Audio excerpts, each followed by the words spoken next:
महिला एवं बाल विकास मंत्रालय की ओर से चलाई जा रही महत्वाकांक्षी प्रधानमंत्री मातृ वंदन योजना गर्भवती महिलाओं को संबल प्रदान कर रही है। योजना का उद्देश्य गर्भवती महिलाओं और प्रसूताओं के स्वास्थ्य को बेहतर बनाना है। योजना के तहत महिलाओं को नकद प्रोत्साहन राशि दी जाती है।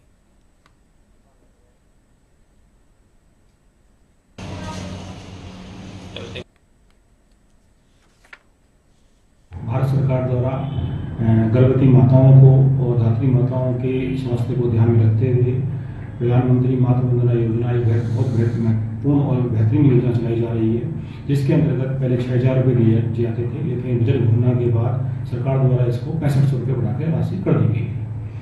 तो अभी जो रिसेंटली 1 सितंबर से इसको दिव्यांग माताओं के लिए ये राशि बढ़ा करके 10,000 रुपये कर दी गई है।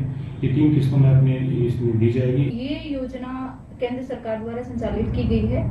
ये स्पेशली जो प्रेग्नेंट फीमेल्स होती हैं और जो माताएं होती हैं जो अपने शिशु का पालन पोषण कर रही हैं, उनके लिए ये योजना संचालित की गई है। इसके अंदर राज्य सरकार का भी कुछ हिस्सा होता है, लेकिन ये जनरली केंद्र सरकार द्वारा संचालित होती हैं। इसके बारे में सारी माताओं को जानना इसलिए जरूरी है क्योंकि इसका जो लाभ होता है वो सुरक्षित मातृत्व और सुरक्षित शिशु के लिए ज्यादा जरूरी है। सुरक्षित मातृत्व के लिए इसमें 3 किश्तों में आपको आर्थिक सहयोग जो केंद्र सरकार द्वारा दिया जा रहा है, वो 3 किश्तों में आपको पैसे दिए जाते हैं। 3 किश्तों में इसमें 5,000 रुपए आपको इन जनरल पूरी राशि मिलेगी।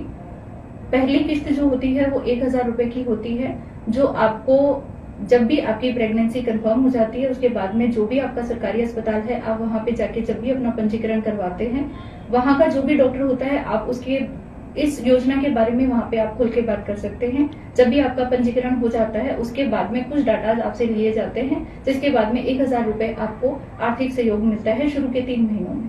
दूसरी राशि 2,000 रुपए की होती है, जो आपको 6 महीने से 9 महीने के बीच में आप जब भी अपने डॉक्टर से मिलने जाते हैं, जो भी सरकारी डॉक्टर उस टाइम उपलब्ध होता है, आप उसके बारे में इससे बात कर सकते हैं। ये राशि आपको उस टाइम मिलती है। तीसरी राशि हमेशा ही डिलीवरी के बाद आपके बच्चे का पहला जो टीकाकरण होता है उसके बीच में आपको दी जाती है। ये पैसे आपके सीधे खाते में आते हैं। ये सरकार द्वारा दिया गया आपका आर्थिक सहयोग है। ये 3 किस्तों में इसलिए बांटा गया है ताकि महिलाएं होती हैं या सरकारी अस्पताल में जो भी आने वाली महिलाएं होती है जिनको ज्यादा जानकारी नहीं होती स्वास्थ्य के लिए, तो उनको इस चीज की तरफ आकर्षित करने का एक तरीका है उनका, जिसमें आप ज्यादा से ज्यादा डॉक्टर के पास जाके अपनी प्रेगनेंसी के बारे में पूछ सकते हैं। जो भी आपके हाई रिस्क फैक्टर्स होते हैं या प्रेगनेंसी से रिलेटेड जितनी भी प्रॉब्लम्स होती हैं या प्रसव के दौरान आपको कोई दिक्कत होती है या उससे आगे भी जो भी चीजें होती हैं, उससे रिलेटेड आप अपने डॉक्टर से बात कर सकते हैं।